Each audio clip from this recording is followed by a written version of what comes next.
About 21 months ago, I started meditating again after having not done that for probably well over a decade. It had been something that I had gotten into previously that was really helpful in terms of slowing down my anxious thoughts, the constant spinning thoughts that were looping and going nowhere. But what I've realized that through this, right, doing this pretty consistently, and when I say pretty consistently, for me, that's daily. I think maybe I've missed 4 or 5 days in the past 21 months. So it's been something that I've made a commitment to. But what it has shown me is that my thoughts are not the same thing as my wisdom. And that wasn't a realization that came very quickly. What happened was after I'd quit that job that I'd talked about before, I just felt so depleted on so many different levels. And I made a decision that I wanted to be healthier in body, mind, and spirit. And I believe that meditation was a tool that I could use to get me back to that. And so that's where I began. And it just was a process to where in the beginning there was a whole lot of thoughts that were coming up, things that had been shoved down underneath the surface of my life but not really dealt with. And a lot of that was grief over things that had happened in the previous few years, grief from some things that had happened, what seemed like a lifetime ago, but had never fully been processed. Now, don't get me wrong, because of what I do for a living, right? I've been in and out of therapy for a long period of time, dealing with my own issues and that kind of thing, so that I could be the healthiest at what I provide and what I bring to other folks as well. And so that meant processing through a lot of things. But sometimes we reach plateaus in our own healing, and that's where I had come to. And I knew that this next phase, this next part of my journey was going to be me, myself, and I, that no one else needed to be a part of that. And I really just needed to be with spirit in that space of healing and grieving and letting go of a lot of painful emotions that had surfaced. Once again, painful wounds that had gone all the way back to childhood. And I know that sounds crazy because most people don't understand that because they don't do the work. But most of us walk around in our daylight hours, if you will, carrying all of that unresolved stuff with us. And it really is the thing that produces a lot of the bad behaviors that we're trying to get rid of. Bad's probably not a good word. Unhealthy behaviors that we're trying to get rid of. For me, I needed to go back into meditation to reconnect with myself. But when I first did that, it was just a lot of feelings that came up. And that was exactly what needed to come up, because I had spent so much of the previous few years in my mind, a slave to my thoughts, letting my thoughts drive a lot of my choices and my decisions, and not really paying any attention to my intuition or my emotions, which really created that imbalance that led to kind of what I'm going to call my professional burnout, right? I wasn't taking care of myself physically or emotionally or spiritually or even mentally in a way, even though I've been doing a lot of mental work.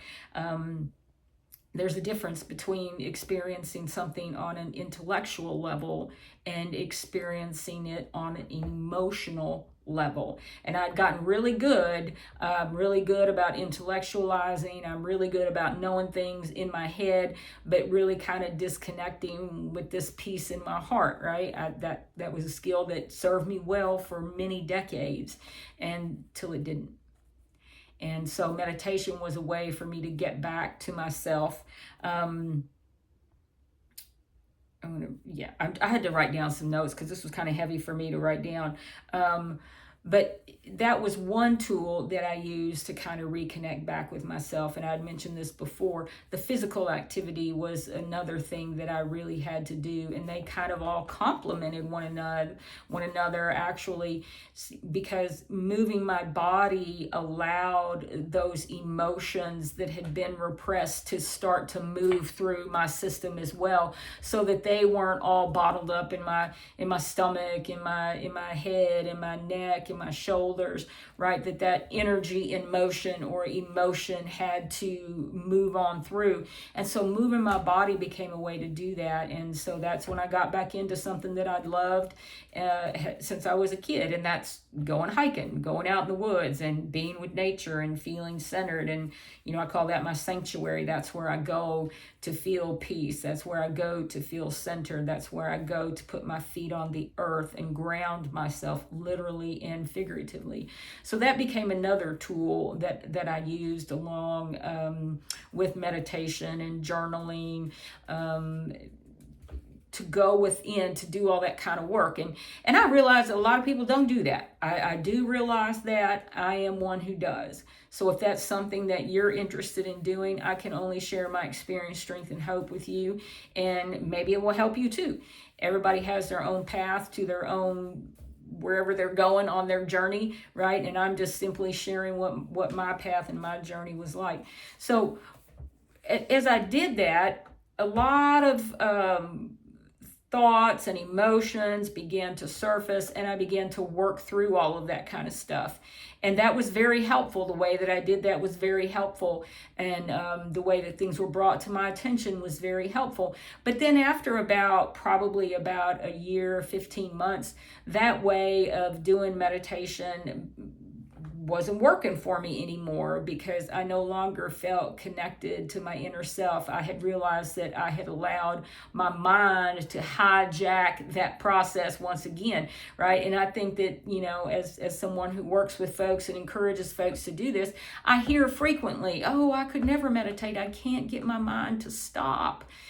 Yeah, that's what it's like for everybody, right? Because we're so used to letting our mind be in charge, and we need all of it. We need our bodies, our minds, our emotions, our spirit. We need all of those things working together to be a full human, in my opinion. And so, yeah, it's hard sometimes to not let those thoughts creep in, take over, hijack the process.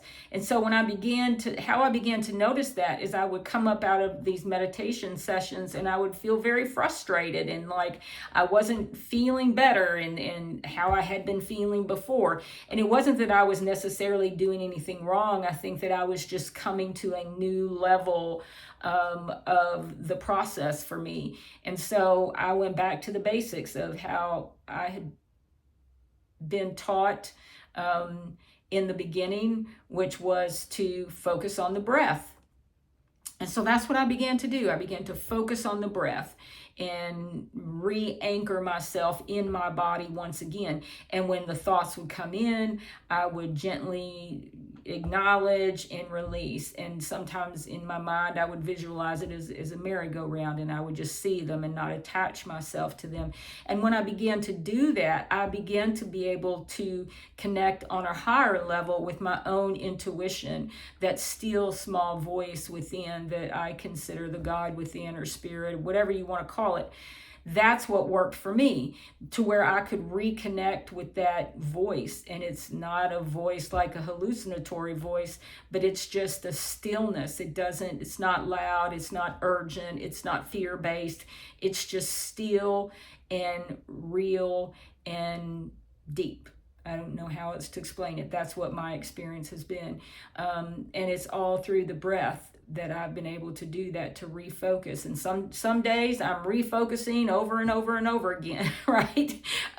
Just because the external world, if I wait too long in the day, I'm a person who does it in the morning, because if I get too far into my day, my brain has already hijacked and taken over.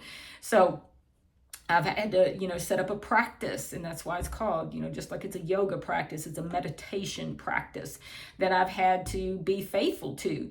And as a result of that, I feel like I've gotten into a healthier place with my mind, with my body, with my emotions, and certainly with my spiritual connection. And that has made things go a little bit easier in my life. At least it's seems to have helped me that way. I know that I'm still a work in progress.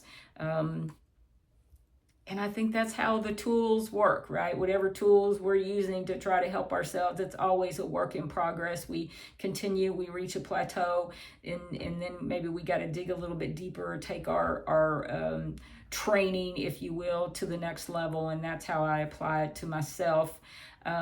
So when my mind gets too loud, I go back into my body, I come back in to the present moment, and that's where I find my connection once again.